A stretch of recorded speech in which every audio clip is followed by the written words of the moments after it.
1992년 3월 서태지와 아이들이 데뷔하면서 가요시장의 판도는 크게 변화했습니다.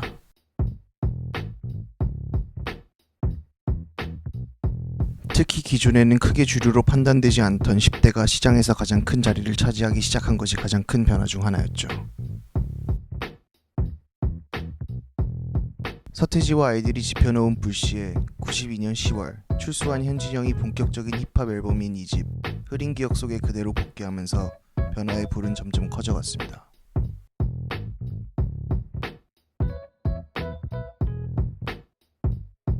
격렬한 춤, 현란한 랩, 그리고 화려하고 스타일리시한 복장까지 말 그대로 힙합의 문화가 대한민국을 뒤덮기 시작하고 그 변화가 어느 정도 자리 잡은 1993년 4월 기존의 그 누구보다 진지하게 힙합을 필두로 한 블랙뮤직을 시도한 그룹이 나타납니다. 우리나라 최초의 힙합 아티스트라는 수식어를 붙일 수 있는 듀오, 듀스가 데뷔한 것입니다.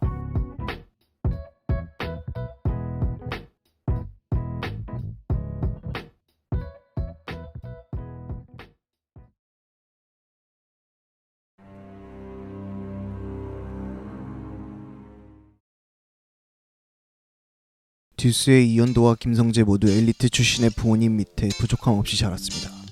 특히 김성재의 경우 1983년 일본 도쿄로 건너가 지내게 되면서 약 5년 동안 생활을 하다가 1988년 7월에 한국으로 돌아오게 됩니다. 그리고 돌아온 한국에서 이현도를 만나게 되죠. 상문고등학교에서 처음 만난 둘은 금세 절친으로 거듭납니다.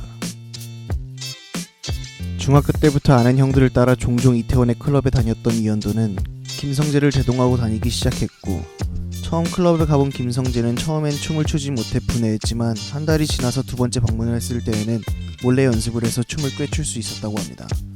애초에 춤에 재능이 있었던 것이죠. 그렇게 둘은 블랙뮤직과 춤에 빠진 고등학교 시절을 보내게 됩니다. 그러던 1991년 초 현진영과 와와로 활동하던 강원래와 구준엽이 입대를 하게 되면서 SM기획에서는 와와의 인원을 보충하게 됩니다.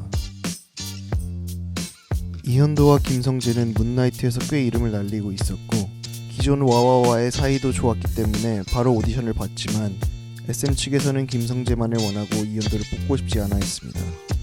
이현도가 테크닉적으로 김성재보다 부족하지는 않았지만 선천적인 기럭지와 재능의 차이에서 오는 느낌의 차이가 있었기 때문이죠. 그렇게 우선적으로는 김성재만 와와에 합류하면서 와와는 5인 체제로 개편이 됩니다. 하지만 이현도의 노력을 눈여겨본 현진영과 SM은 이현도를 영입하기로 하면서 곧 3인 체제로 변경, 그리고 최종적으로는 이현도와 김성재가 와와 2기로 자리 잡게 됩니다. 하지만 이현도와 김성재의 와와 2기는 오래가지 못합니다. 91년 8월 무대 도중 현진영이 입건되어 버리기 때문이죠.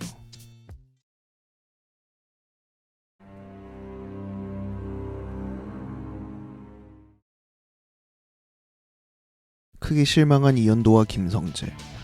김성재는 다시 대학에 들어가기 위해 공부에 매진하게 되고 이현도는 다시 문나이트에 들락거리면서 음악 공부를 시작하게 됩니다. 그리고 지인을 통해 당시 EOS 사운드 프로덕션을 운영하던 김광수를 만나 오디션을 보게 되죠. 하지만 아쉽게도 그들의 행색이 마음에 들지 않았던 김광수는 퇴짜를 넣게 됩니다. 그리고 이번에는 기획사를 차릴 틈을 노리고 있던 김동구를 만나 의기투합하게 됩니다. 그렇게 의리 하나만 가지고 데뷔하기로 약속한 셋은 각자 할 일을 하게 되죠. 김성재는 한양대학교 관광학과에 합격해서 대학생이 되었고 이현도는 꾸준히 음악 공부를 하며 자신의 실력을 늘려갔습니다. 그러던 와중 서태지와 아이들이 데뷔하게 되고 이현도는 충격을 먹지만 반대로 그들이 하게 될 음악과 비슷한 음악이 세상에 받아들여지는 것을 보며 힘을 내게 됩니다. 그렇게 이현도가 만들어낸 첫 음악은 복귀한 현진영의 2집 앨범에 수록되게 됩니다.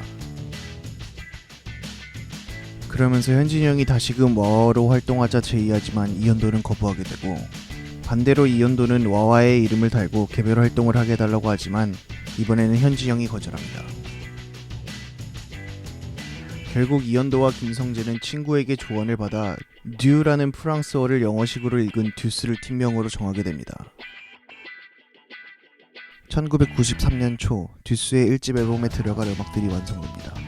그리고 안무까지 모두 준비된 4월 1일 듀스의 1집 앨범이 발매됩니다.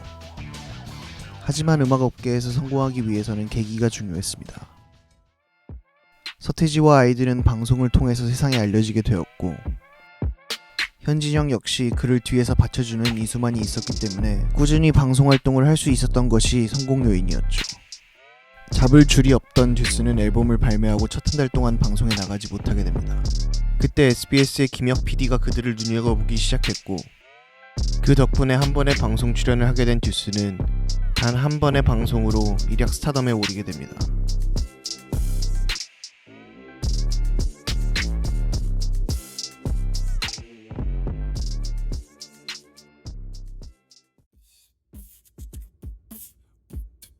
듀스의 무대는 서태지와 아이들의 무대와 비슷하면서도 달랐습니다.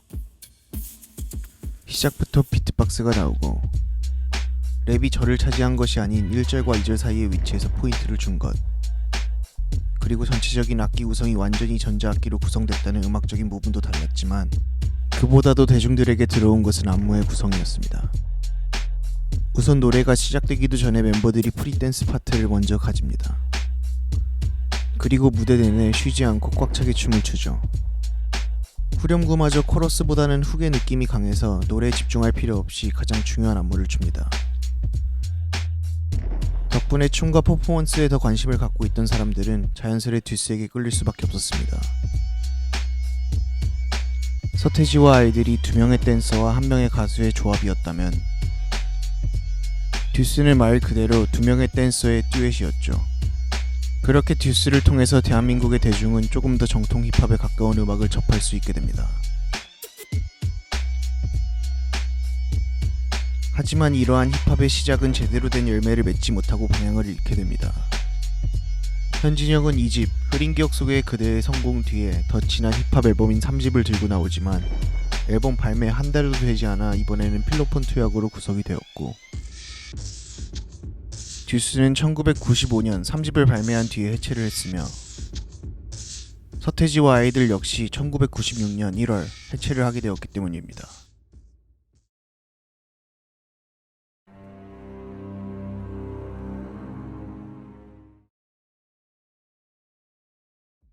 현진영, 서태지와 아이들, 그리고 듀스,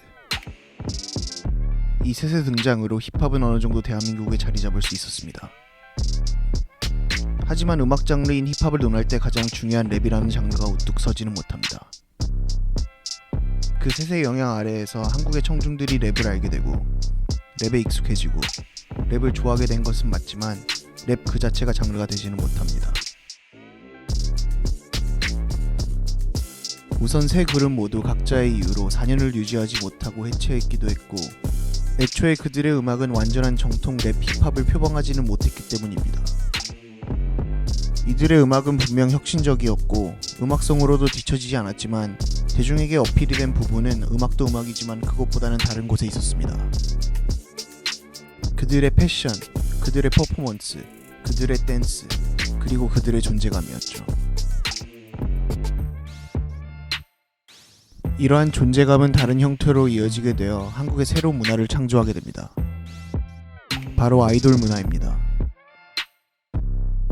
특히 현진영을 키워낸 SM기획이 SM엔터테인먼트로 변신하고 본격적으로 준비를 하게 되면서 키운 H.O.T는 이 3명의 선구자들이 가진 시장성을 그대로 가져갔습니다. H.O.T는 현진영을 키워낸 기획과 트레이닝에 서태지와 아이들의 장르적 다양함과 팬덤 시스템, 그리고 듀스의 컨셉과 스타일의 다양성을 모두 지녔었죠. 시장에선 힙합이라는 본질보다는 다른 부분에 주목했던 것입니다. 결국 H.O.T는 서태지와 아이들 못지않은 성공을 거두게 되었고 대한민국의 가요계는 말 그대로 아이돌판이 됩니다. 그리고 그렇게 탄생한 아이돌이라는 장르는 현재까지 계보를 이어오면서 K-팝을 이끌어냈고 한국이 세계적인 스타들을 배출하는 계기가 되었습니다.